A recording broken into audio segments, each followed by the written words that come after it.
আজকে সকালবেলাটা ছিল ভীষণ ফ্রেশ, তাই ঘুম থেকে উঠেই প্রথমেই ফ্রেশ হয়ে নিলাম। নিজেও একটু কফি বসিয়েছিলাম, সেটা খেলাম। আর আজকে যেহেতু ছুটি আর দুজনেই বাড়িতে আছি, তাই সুজি দিয়ে একটা ভালো করে চিল্লা বানিয়েছিলাম। এই চিল্লাটা কিন্তু আমাদের দুজনেরই ভীষণ পছন্দ। দিনের সমস্ত রান্না কমপ্লিট করে একটু স্কিন কেয়ারও করে নিলাম। আর ঘরোয়া কিছু উপকরণ দিয়ে ফেস প্যাক বানাতেই আমার কিন্তু ভীষণ পছন্দের বরাবরই।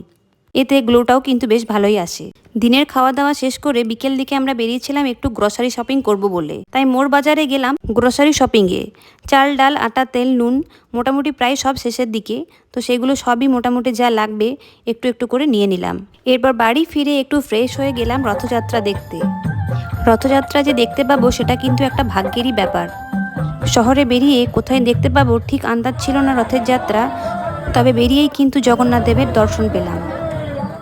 যাই হোক, জগন্নাথ দেবকে দর্শন করার পর ধীরে ধীরে আমরা বাড়ি ফিরলাম। আর ফেরার পথে আকাশটা ছিল ভীষণ সুন্দর। আজকের মতো টাটা।